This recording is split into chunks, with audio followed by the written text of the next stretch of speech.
Hey Brian, we're going to make our chicken pot pie. So take your chicken from Walmart and just cut off a good bit of meat. You only need 2.5 cups of the meat, so I just cut mine up like this.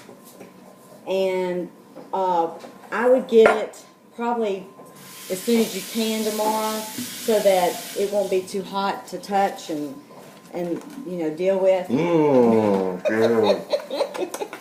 Stop it. Haley's going to see this. And so, so put it in your mixing bowl that Daddy bought you. Did you buy one like this? Kind of like this, Matt? Okay.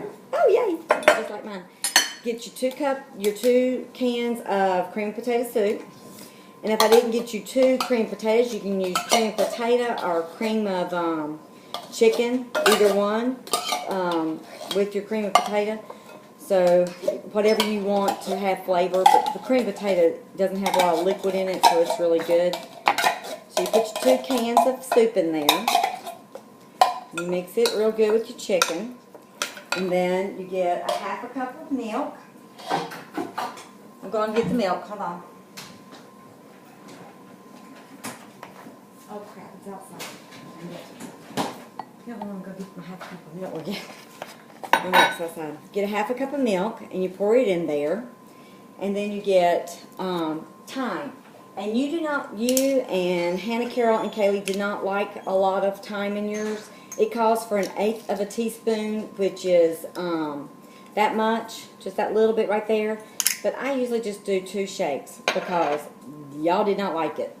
And then it calls for 1/8 of a teaspoon of pepper. So I would grind pepper, or I would just pour the pepper in my measuring spoon, 1/8 of a teaspoon of pepper. No salt, because you have the salt from your chicken that's been roasted, so you don't need any of that salt. And then mix all that really well.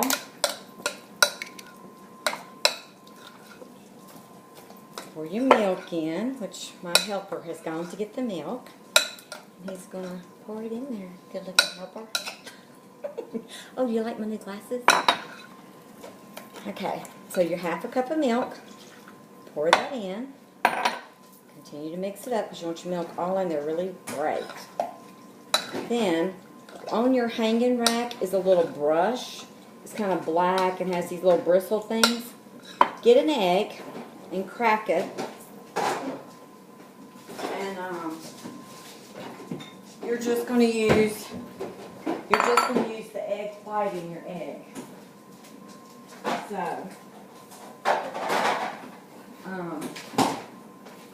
crack your egg like that, and then grab your yolk so you don't get the, you know. So I just use the egg white. We're going to use that in a minute with that little brush I was telling you about. Okay, now I'm going to brush. Now I've added the milk, I've added all the ingredients. Now we're going to put our pie. We're going to put our pie shell in here. Which yours is an aluminum one, but it'll work just as well. And the scissors that you were opening things with, this is where they come in handy. Not to open this with, but if you have extra dough that hangs over the side, you just cut that. You cut that off with those scissors. They're not really used to cut stuff with. Okay? You look for the remote control? It's over there. I was watching about the fire. It's on the sofa, I think. Dolly, get away from Brutus's house. Okay, so you get your dough, and you just lay it in your pan, which you haven't put anything else in your dough, in your pie pan. And see, I just draped it in it like this. See, isn't that great? And just did like that. Now, I've left the stuff hanging, the extra dough hanging over the side so it will catch anything that spills over. Now, just pour all of this in there.